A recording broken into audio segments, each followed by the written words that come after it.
Salut à tous, bienvenue dans cette nouvelle vidéo. On avait donné l'information hier soir concernant la Super League que le Conseil européen allait décider, oui ou non, de donner une faveur favorable ou défavorable à la Super League. Et bien la Cour de justice européenne vient de trancher en faveur de la Super League contre l'UEFA. Les règles de la FIFA et de l'UEFA sur l'autorisation préalable des compétitions de football interclub telles que la Super League violent le droit de l'Union. En effet, elles sont contraires au droit de la concurrence et la libre prestation des services. En clair, cela donne la possibilité aux clubs d'organiser leurs propres compétitions sans risquer de sanctions de la part de l'UEFA et donc la Super League. Pour rappel, des 12 clubs qui étaient présents à l'origine dans le projet, il ne reste que le Real Madrid et le FC Barcelone, associés dans une European Super League Company, ESLC. Maintenant, Pérez et Laporta ont fait des demandes à tous les clubs pour qu'ils les rejoignent. Alors, les infos. A22 Sport, la société à l'origine de la Super League 2.0, nous avons gagné le droit de concourir. Le monopole de l'UEFA est terminé. Le football est totalement gratuit. Nous proposons le visionnage gratuit de tous les matchs de la Super League. Les recettes et les dépenses pour la solidarité seront garanties. Les clubs sont désormais libérés de la menace de sanctions et libres de déterminer leur propre avenir. Alors là, je suis un peu quand même sur les fesses, hein. Une Super League, d'accord. Les matchs de foot gratuits, comment l'argent va rentrer? Ça, c'est une question que je me pose. Alors, il y a beaucoup d'informations sur la Super League aujourd'hui et ce matin, depuis que le Conseil européen a donné l'accord à la Super League et le désaccord à l'UEFA. Voilà ce que serait une partie du nouveau projet de la Super League, travaillé de longue date et surtout bien moins fermé que le projet initial. Pas de membres permanents. Équipe qualifiée grâce aux résultats qu'elle obtiendra dans son championnat national. 20 membres. Toutes les ligues auront une chance de gagner une place grâce à la phase de qualification. Deuxième ligue de 20 membres. Nombre de matchs réduit. Information du média allemand à l'automne 2021. Donc c'est un petit peu flou quand même, on va pas se mentir.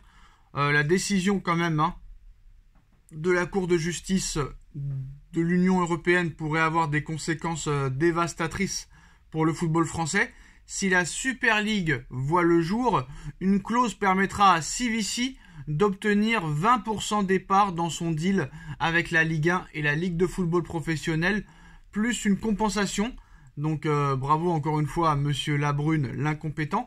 Donc la Super League est un projet moderne et compatible avec les compétitions nationales. Il permettra de faire respecter efficacement le fair play financier. Il protégera les joueurs avec moins de matchs à jouer et enthousiasmera les supporters. Ce sera un football à la hauteur du 21e siècle, déclare Florentino Pérez dans une prise de parole, lui dont le Real Madrid est membre fondateur du projet.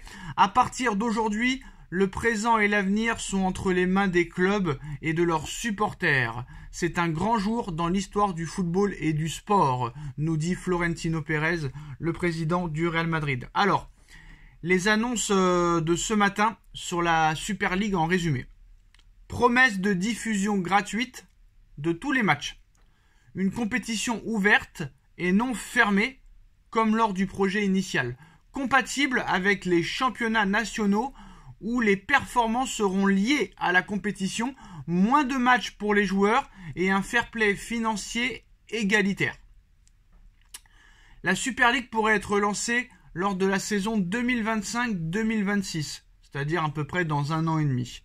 Ce ne sera pas une compétition fermée. Environ 60 clubs ont déjà été contactés. Les revenus liés à la compétition seront répartis de manière bien plus juste.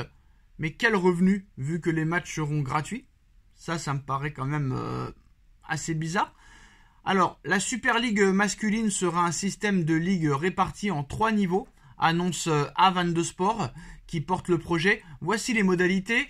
Les 2 premières ligues la Star League et la Gold League sont composées de 16 clubs chacune, tandis que la troisième, la Blue League, comprend 32 clubs. La participation est fondée sur le mérite sportif et il n'y aura aucun membre permanent. Les montées et les descentes entre les trois ligues ont lieu chaque saison. L'accès à la Blue League sera fondé sur les résultats obtenus dans le championnat national. Les clubs jouent à domicile et à l'extérieur dans les groupes de 8, ce qui donne un minimum de 14 matchs par club chaque année. À la fin de la saison, une phase à élimination directe déterminera les champions de chaque ligue et les clubs promus. Il n'y aura pas plus de journées européennes que celles prévues dans les compétitions existantes. Les matchs se joueront en milieu de semaine et n'auront aucune incidence sur le calendrier des championnats nationaux. Pour la première année de la compétition, les clubs seront sélectionnés sur la base d'un ensemble de critères transparents et fondés sur les performances, des règles strictes en matière de fair play financier et une application transparente de celles-ci seront mises en place pour garantir des conditions de concurrence équitables entre les clubs participants. Il faut être Einstein là pour essayer de comprendre quelque chose. Alors, à titre de comparaison, ils nous ont mis un schéma sur le nouveau format de la Ligue des Champions à partir de la saison prochaine face au projet de la Super League. Là, honnêtement, je comprends mieux le nouveau format de la Ligue des Champions l'année prochaine que la Super League. La Super League, on ne comprend strictement rien. Alors, concernant la gratuité des matchs de la Super League, ça se passera sur une plateforme nommée Unifi. Les matchs y seront diffusés gratuitement avec des publicités. Un abonnement sera aussi proposé pour avoir un niveau minimal de pub avec des fonctions en plus comme des choix d'angle de caméra ou des statistiques. Ça me paraît quand même assez brouillon. Alors déjà, première info, Manchester United rejette officiellement la Super League et réaffirme son intention de jouer les compétitions de l'UEFA. L'Atlético Madrid en a fait de même il y a quelques minutes, tandis que plusieurs clubs espagnols ont aussi communiqué leur opposition au projet. C'est une bonne nouvelle, très clairement.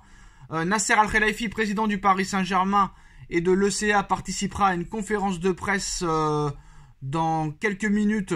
Donc il se chargera certainement de rejeter lui aussi le projet Super League dont il est à la tête. Le Bayern de Munich communique officiellement son rejet de la Super League, comme l'ont fait précédemment Manchester United, l'Atlético Madrid et sûrement le Bayern de Munich et le Paris Saint-Germain. Le FC Séville a communiqué aussi officiellement son rejet de la Super League. La Ligue de football professionnel, la Ligue 1, rejette officiellement la Super League par la voix de Vincent Labrune. La LFP soutient sans équivoque les compétitions organisées par l'UEFA. Rien ne peut remplacer la légitimité, la crédibilité et le prestige des compétitions européennes telles que sont organisées depuis plus de 60 ans maintenant par l'UEFA.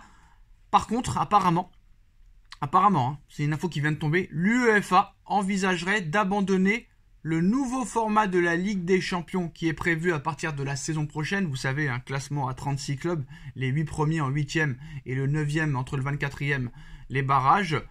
Voilà, ils auraient décidé d'abandonner le nouveau format de la Ligue des Champions et revenir finalement rester sur le format actuel. Donc tout ça pour rien, j'ai envie de vous dire.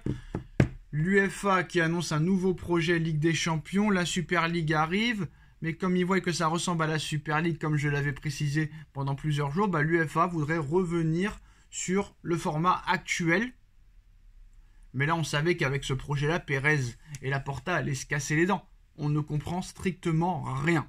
Donc là, c'est bataille UEFA contre le Real et le Barça. Mais ce qui est marrant, c'est que pourquoi le Real et le Barça, ils ont fait ça? Parce que le Real et le Barça, ils n'ont rien à perdre. Ils peuvent prendre un risque parce que jamais l'UEFA ne virera le Barça et le Real. Le Barça et le Real, pour l'UEFA et Séphérine, sont bien trop importants. Voilà. Maintenant, on verra ce qui se passera dans les prochaines heures, dans les prochains jours. Dites-moi en commentaire ce que vous en pensez. On like, on partage, on commente, on s'abonne. Et on se retrouve très vite pour une nouvelle vidéo. Tchuss.